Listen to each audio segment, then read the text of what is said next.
What's going on, people? Today I'm reviewing Avengers Age of Ultron, and I got that review coming up for you guys next.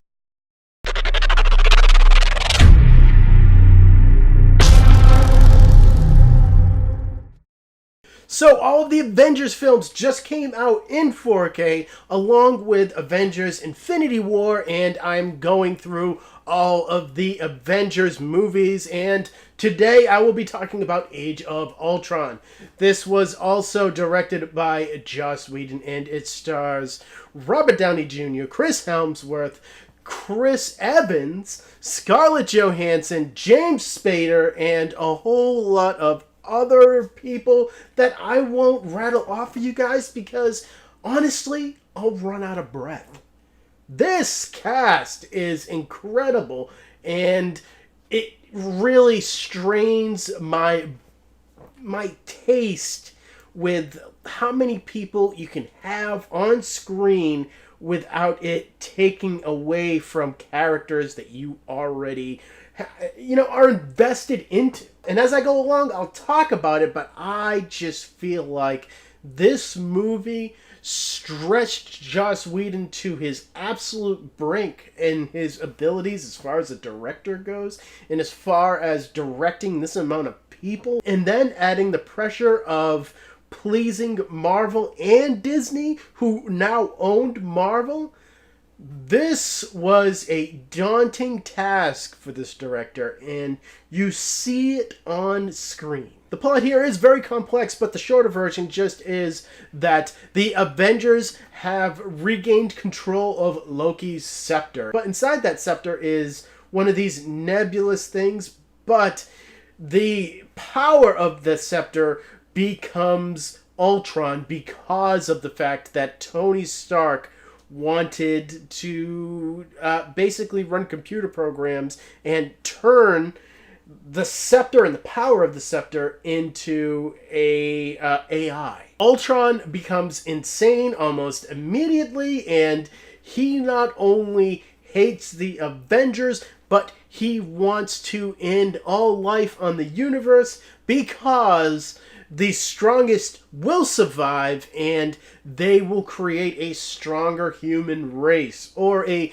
stronger race in general. I don't feel like he has any particular preference to them being human or not. Now, you take that, and then you add the creation of Paul Bettany's vision, and then on top of that, you add characters like Scarlet Witch, who they can't name in this movie, so they just call her by her real name, which is Wanda, and then Pietro, who is really Quicksilver. Wow! This is a lot of people in this movie. Character motivations are just going to be glossed over in this movie. I'm going to put it right off top, especially with Tony Stark and Ultron.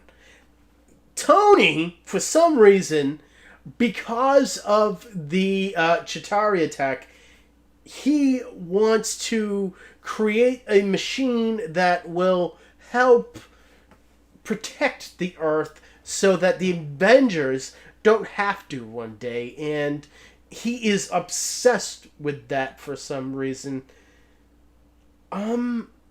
Yeah, this is going to start a whole slew of character changes to Tony Stark to make him more unlikable, and it's working. I don't like him as much in this movie, especially when you get to the last half of the movie, and I feel like they kind of give you brief snippets of why he's doing what he's doing, but at the same point in time, there are little bits and pieces that I don't understand. And then you get Ultron. Now, Ultron is voiced by James Spader, like I just said, and he is excellent in the role. I like Ultron being voiced by James Spader, and I like the fact that because Tony Stark is the creator of Ultron in a way, Ultron resents Tony, and at the same time is much like Tony. But his character motivations are completely glossed over in this movie just for action and the sheer amount of people in the movie. I wanted to like Ultron like I liked Loki, but even though as far as phase 2, he kind of was my favorite, it is just because he is voiced by James Spader, and James Spader does a good job in this movie, but the motivations are really, really lacking, especially when you get to the end of the film and what he wants to do and how he wants to do it.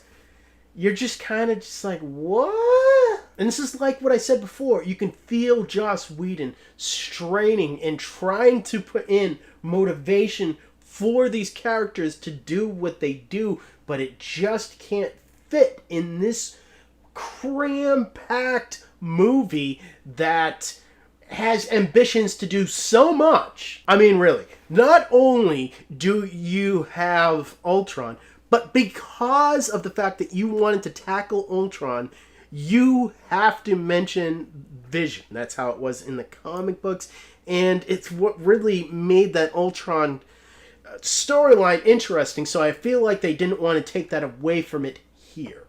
And then on top of that, you want to include a little bit of backstory for Scarlet Witch and Quicksilver. I'm just going to call them that. I'm not going to call them Pietro and Wanda. And then on top of that, you want to show where all of these characters are going to go in next installment of films. So you got Thor, who is wasted in this movie. He's funny, he gets a lot of funny lines, but he is given nothing to do. And the things that he is given to do, it's just set up for Ragnarok that I don't feel like they actually followed through with for Ragnarok, just because of the reception of how it was portrayed here with the whole bathing scene and everything like that.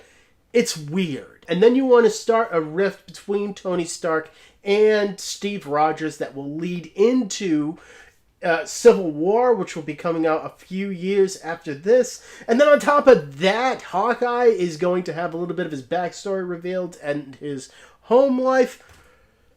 Ooh, man.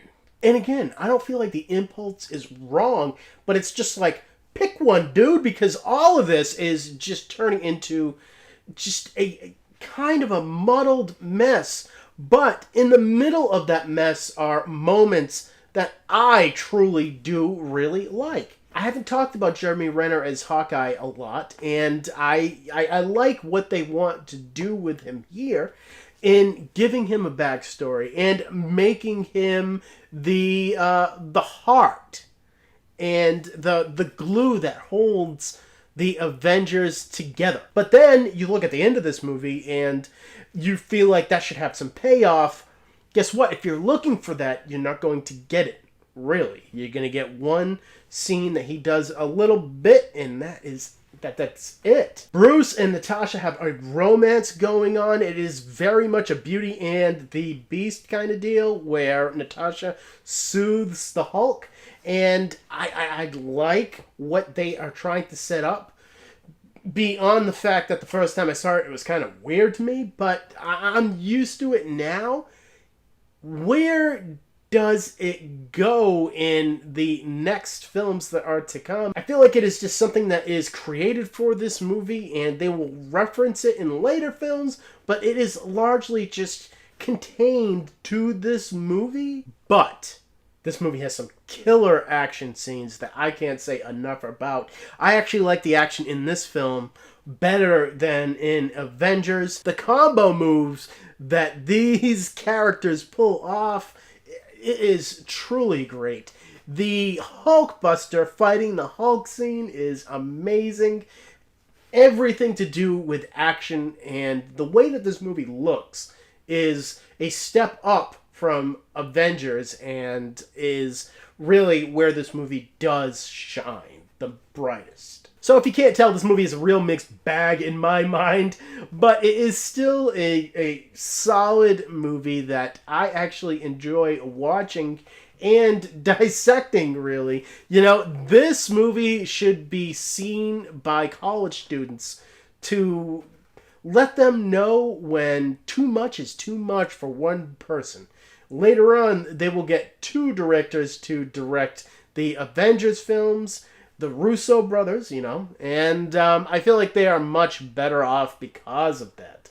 But here, I do have to give this a 7 out of 10. This is a fun movie, and I feel like that is, being overlooked by all the negative things that I've said in this review, but I have a lot of fun with this movie. Thinking back on it and actually critiquing it, it's daunting how much they took on with this movie. So I'm going to be going through my Avengers series in rapid succession. I am going to be going into the 4K transfers, and I have a little bit of a treat for you guys there as well. So make sure you check out those videos and subscribe so you know when those videos are coming out. And as always, thank you for watching my videos. You guys are awesome, and I will see all of you next time.